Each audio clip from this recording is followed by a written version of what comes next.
Hey, just what we need. A new evangelical trend. And you say, wait, are you suggesting evangelicals are trendy? No, I'm saying that definitively. We have science to back it up. Let's take a little trip down evangelical memory lane, shall we? Gentlemen, start your engine!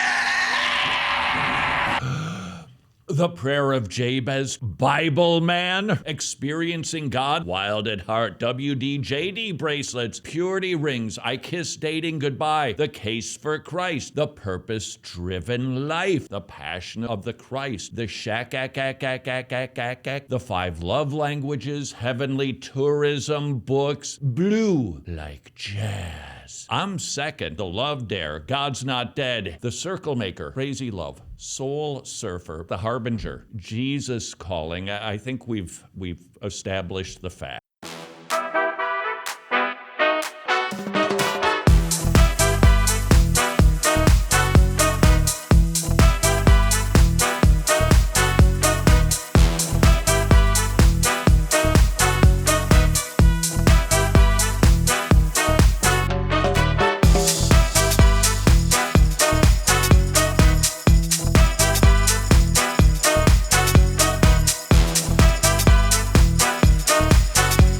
Evangelicals love fads, and it seems like we're seeing another fad that I wish weren't a fad. Not because I don't want this fad to be reality, but I fear this fad is mostly counterfeit. You say, what's the fad? Revivals. It started over a year ago with the Asbury revival on a university campus, remember? Apparently spread to other campuses. Claims that hundreds of kids, thousands of kids getting saved. We want that, don't we? We genuinely want to see revival sweep the land like in the days of the first and second Great Awakenings, but I fear what we're seeing these days is more like a Charles Finney revival back to the middle of the 19th century. He was a heretic, but he was also a manipulator. Some of the stuff he preached as a touring evangelist was like, whoa, fiery good stuff. But he wasn't after conversion and regeneration. He was after moral transformation. What did he use to get people stirred up? Manipulation. He used enthusiasm. He created the anxious bench, which was the precursor to the modern day altar call. Come, if you're anxious, come on down, make a decision for Jesus, now start behaving better. Now his preaching, while fiery and some of it good, was not gospel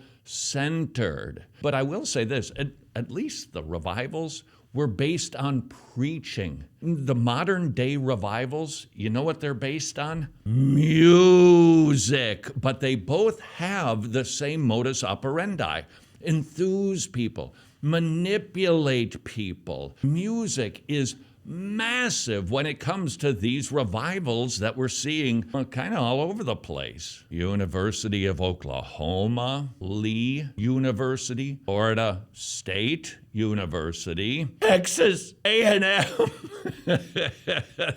Look, we really do want kids to be saved. But if the kids are merely being enthused into making a decision, then we aren't really seeing revival. We're seeing Finneyism 2.0. Another big massive revival, it's called Gather 25, supposedly reaching 2.5 billion people to spark revival. Now, how are they going to ignite that spark? With 25 hours of worship music, not preaching, music, music, music. And all of these events, they resemble Finney revivals, not because they're preaching, but they're getting people into an emotional state. And through worship, and you maybe think, well, who cares as long as they get saved? Well, we should care because we want to do things biblically, and we do want kids to be saved. I truly do. But when music is center stage and preaching is just sort of an add-on, hey, we're going to get back to worship, but real quick, let me just tell you that. And we downplay preaching. we should be concerned that we're going to see the same results as Charles Finney. What were his results? Well, after he finished touring around the country, reports returned to HQ.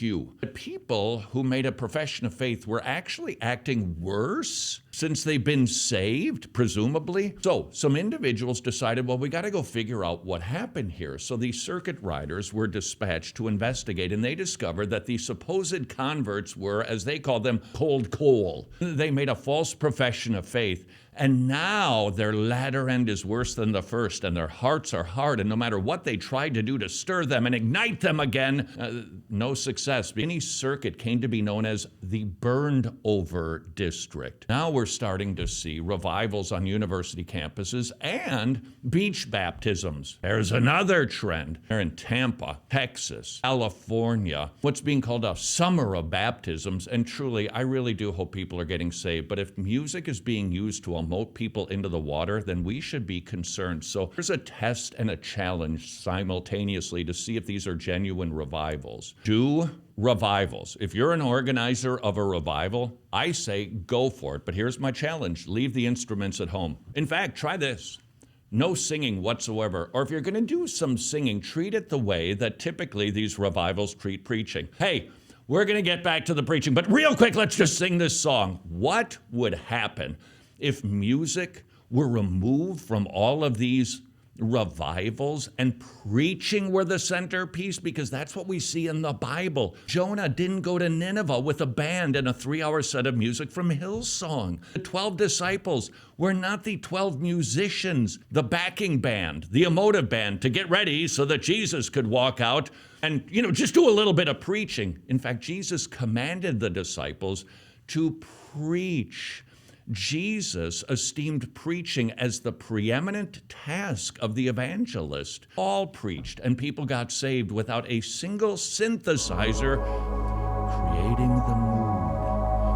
My contention, if today's revivals had zero music, I suspect they would have zero people attend and zero people getting baptized. In fact, I suspect that could be true of far too many contemporary churches. They're built on manipulative music. You pull the plug on the music, and we'll see if today's revivals are genuine or if they're just creating more cold coal.